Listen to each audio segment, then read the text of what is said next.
সময় 6:13। আজকে বের হলাম একটা কাজের উদ্দেশ্যে। তো আমার একটু কাজ ছিল একটু দূরে মহাখালীর দিকটায়। আমি ওখান থেকে আসার পরে এখানে একটু দাঁড়াইলাম।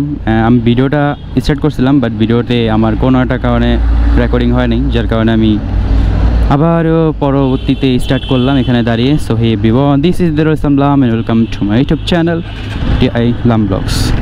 আজকে মাই গড রাস্তায় আজকে আমি আসলে বের হয়েছিলাম, একটু কাজে ছিল। তো ওইখানে একটু একটা ফাইল দেওয়া ছিল একজনকে, ওনাকে দিয়ে দেন আসলাম সাথে সাথে। তো আরেকটা জিনিস আমি একটু মডিফাই করছি, সেটা হচ্ছে আপনাদের সাথে একটু শেয়ার করি বিষয়টা। সেটা হচ্ছে আমি আমার বাইকের মধ্যে একটা আমি যে আগে যে মাইকটা ইউজ করতাম, ওই মাইকটাতে হয়তো বা সাউন্ডটা একটুখানি প্রবলেম হইতো, বা একটু সাউন্ড নয়েজটা একটু বেশি থাকতো হয়তো বা। তো আমি একটু সেট আপে একটু পরিবর্তন করছি। যদি আপনারা একটু শুনবেন অ্যান্ড কমেন্টে অবশ্যই জানাবেন যে ভয়েসটা কি এখন ক্লিয়ার কিনা। আমিও অবশ্য এডিট করার সময় বুঝতে পারবো। তাও আপনাদের কাছে জিজ্ঞেস করলাম, যদি আপনারা মনে হয় যে আগে থেকে বেটার অ্যান্ড কোয়ালিটি ভালো হচ্ছে, তো অবশ্যই আমাকে কমেন্ট বক্সে জানাবেন। অ্যান্ড কিছু মাইক আছে যেগুলো হচ্ছে আমরা যেগুলো ইউজ করি 1000 কি 2000-এর ভিতরে, এগুলো প্রত্যেকটাই মাইক ভালো, কোনো মাইকের খারাপ কিছু নেই, কোনো মাইকই খারাপ না। এভাবে করে টার্ন নিল। আচ্ছা, এই পাশে গাড়ি ছিল। যাক, আমরা তো স্লোই ছিলাম, আমাদের তো আর কোনো সমস্যা নেই। বাট কোনো গাড়ি যদি স্পিডে থাকে সেটা একটু কন্ট্রোল করতে একটু প্রবলেম হয়। যাক, আমার যেটা বলতেছিলাম সেটা হচ্ছে মাইকের যে বিষয়টা, সেটা হচ্ছে মাইক আমরা অনেক সময় দেখা যায় যে মাইক আমরা বিভিন্ন সাইড ইউজ করি। যারা মোটো ব্লগ করতেছি আমরা, অথবা যারা ভিডিও করি, অনেকে আছে যে মোটো ব্লগ করে, অনেকে আছে শুধু নর্মালি ভিডিও করার জন্য, ওটা হয়তো বা ফেসবুকে স্টোরি বা আবিজাবি দেওয়ার জন্য করে। সো আমরা যারা ভয়েস ওভার করি, যারা মোটো ব্লগে ডাইরেক্ট ভয়েসটা দিই, তারা অনেক সাইডে এই মাইকটা ইউজ করি। তো এই মাইকটা ইউজ করার ফলে দেখা যায় যে অনেক সময় অনেক জায়গায় আমরা সেট করি, অনেক সময় দেখা যায় যে আমাদের কোয়ালিটি অনেক সময় বেশ ভালো কম ভালো হয়, কজ নয়েজটা অনেক সময় বেশি থাকে। আর স্পেশালি আমরা যারা হেলমেট কিছু হেলমেট আছে যেগুলো হচ্ছে নিচে দিয়ে যে আমাদের একটা থাকে, ফর্ম থাকে, ওই ফর্মটা ঢাকা থাকে না। সো ওই ফর্মটা না থাকলে হয় কি, নিচের যে নয়েজটা ওটা ফুললি কিন্তু আসে। তো এর কারণে কিন্তু অনেক সময় আমাদের ভয়েসে নয়েজ আসার ফলে আমাদের বাইকটা তো সুন্দর লাল সিভিআর, তো এই নয়েজটা আসার ফলে আমাদের বাইকে ভয়েসে প্রচুর প্রবলেম হয় অ্যান্ড আমাদের এডিটিংয়েও প্রবলেম হয়। আর এগুলোর জন্য দেখা যায় যে আমাদের টোটাল ভিডিওটাই সুন্দর হয় না, বিকজ ভয়েসের উপরে আমাদের টোটাল ভিডিওটা ডিপেন্ড করে।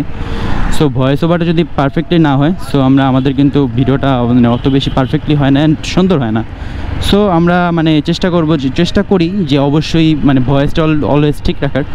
তো এর জন্যই মেনলি আমি আগে হয়তো বা আপনাদের শেয়ার করি, আমি আগে রাখতাম হচ্ছে একদম চিন মাউন্টার, আমার যে চিনটা, এই চিন মাউন্টে একদম নিচে। এখানে আমি কয়েকটা ভিডিওতে দেখছিলাম অনেকে এই জায়গাটাই রাখে। সো আমিও এই জায়গাটা রেখে ভিডিও করতাম। বাট এখানে রাখার ফলে আমার যে মাইকটা, সেটা হচ্ছে নিচে দিয়ে স্পিকারটা। তো নিচে স্পিকারটা হওয়ার ফলে হয়েছে কি, নিচে স্পিকার থাকার ফলে হয়েছে আমার ভয়েসটা নিচের দিকে, যে আমার মাইকটা নিচে থেকে প্রচুর পরিমাণে সাউন্ড ওঠে।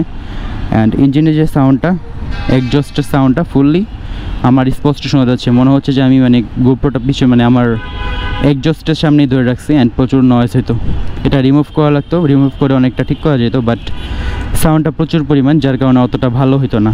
বাট আমি এখন আজকে নর্মালি এমনি সেট আপ করতে এসেছিলাম, পরিষ্কার করতেছিলাম। তো মনে হলো যে এটা একটু চেঞ্জ করি জায়গাটা। তো জায়গাটা চেঞ্জ করার পরে আমি মাইকটা আমার নিচের দিকে ছিল, ওইটা আমি উল্টা করে ওইখান দিয়ে একটা সেলাই করে ওইটা একটা সেলাই দিয়ে ওইটাকে আমি লাগাই দিছি, যাতে করে এটা ভালো থাকে। অ্যান্ড ভালো থাকে বলতে ভয়েসটা উপরের দিকে থাকে, নিচের টোনটা যাতে উপর দিকে না ওঠে, নিচে ভাইব্রেশনটা যাতে উপর দিকে না ওঠে, এর জন্য আমি এটা করছি।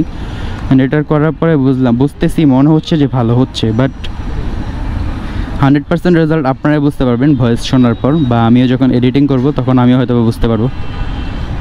তো দেখি এই ভিডিওটা হয় কি না, ভয়েসটা যদি ঠিক হয় তাহলে তো ভালো, না হলে আবার আগের জায়গায় যেতে হবে। আর ওইটাও না হইলে যদি আগের জায়গাটাও আমার বেশ একটা ভালো মনে হচ্ছে না, কারণ আমরা চিন মাউন্টের নিচে দিলে আমার যে কি বলে কেবলটা, তারটা ভয়েস রেকর্ডিং করার, ওইটার স্পিকারটা নিচে, যার কারণে প্রবলেমটা হইতেছে।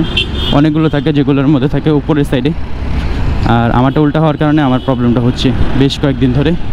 তো আমি এটার জন্য চেঞ্জ করছি, অ্যান্ড দেখি যদি এটা না হয় তাহলে অন্য কয়েকটা জায়গায় দিয়ে দেখব, যদি ভালো হয় তাহলে অন্য জায়গায় করব।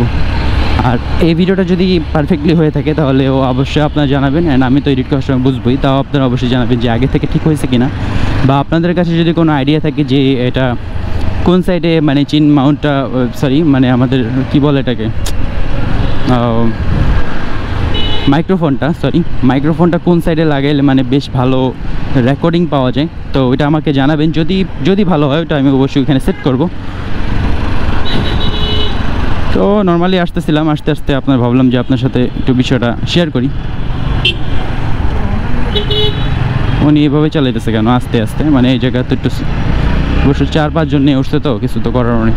4 জন মিলে উঠছে একটা বাইকের মধ্যে। আমাদের আসলে বুঝের অভাব আছে, কারণ আমরা বাইকটাকে মানে ফ্যামিলি প্যাকেজ হিসাবে ইউজ করি, যেটা কখনই উচিত না। আমাদের বাইকটা ইউজ করা উচিত নিজস্ব অথবা 2 জনের একটা বাইক বানানোই হয় এভাবে, যাতে সর্বোচ্চ 2 জন ওঠা যায়।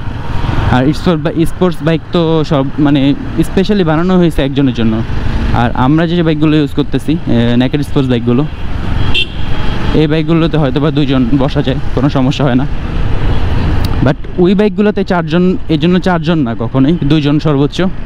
অনেকে আছে যারা হাইওয়েতেও, ঈদের সময় আমরা যাই, এই ঈদটার সময় দেখেছি আমি যখন হাইওয়েতে উঠছিলাম, তখন আমিও দেখছিলাম অনেক জায়গায় যে অনেকে হচ্ছে 4-5 জন নিয়ে এভাবে করে, 4-5 জন নিচে তো নিচে, তার সাথে হচ্ছে আরও ব্যাগও নিছে।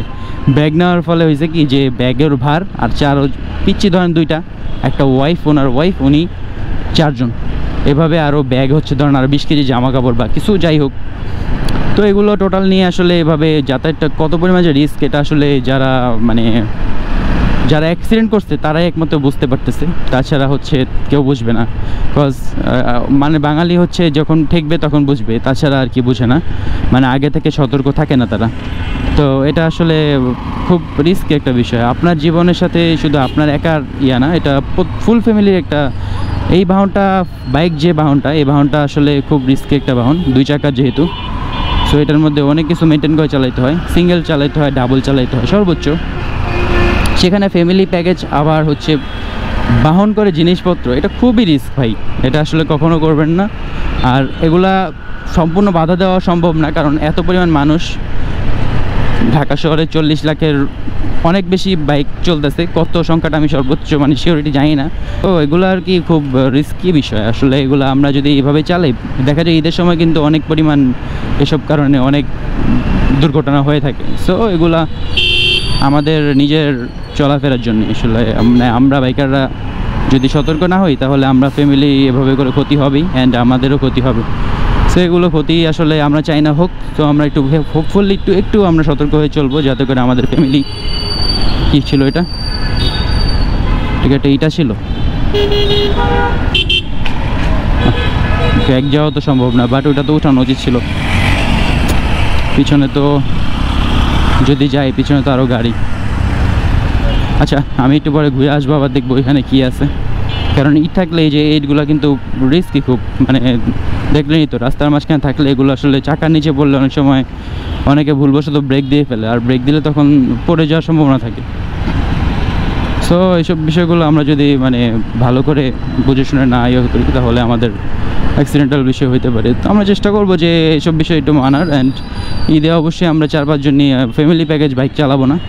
আর ওনার যে বাইকগুলো চালায় ওইগুলো অত পাওয়ারফুল বাইক না যে ওভারটেকিং করতে পারবে, আস্তে আস্তে চালায়, পিছন দিয়ে গাড়ি গেলে বাইকটা ফুল নাড়াচাড়া খায়, এটা আসলে খুব রিস্ক, যার কারণে বললাম। বাকিটা আমাদের বাঙালি মানুষ, আমাদের ভাইদের ইচ্ছা, বাইকার ভাইদের ইচ্ছা, আঙ্কেলদের ইচ্ছা। তো এই তো ছিল আজকের এই ভিডিওটা, এই পর্যন্তই থাক। হোপ রাখতেছি ভিডিওটা ভালো লাগছে। আর যদি ভিডিওটা ভালো লেগে থাকে এবং ইনফরমেশন কোনো গেইন করে থাকেন, তাহলে অবশ্যই ডিএলএম ব্লগস চ্যানেলে সাবস্ক্রাইব করে হয়ে যাবেন আমাদের ফ্যামিলি মেম্বার। তো দেখা হচ্ছে আবারও পরবর্তী নতুন কোনো ভিডিওতে। ততক্ষণ পর্যন্ত টেক কেয়ার, আল্লাহ হাফেজ। Put the lit in the lead, I put the G up in Greece, king of the sea, my island rock.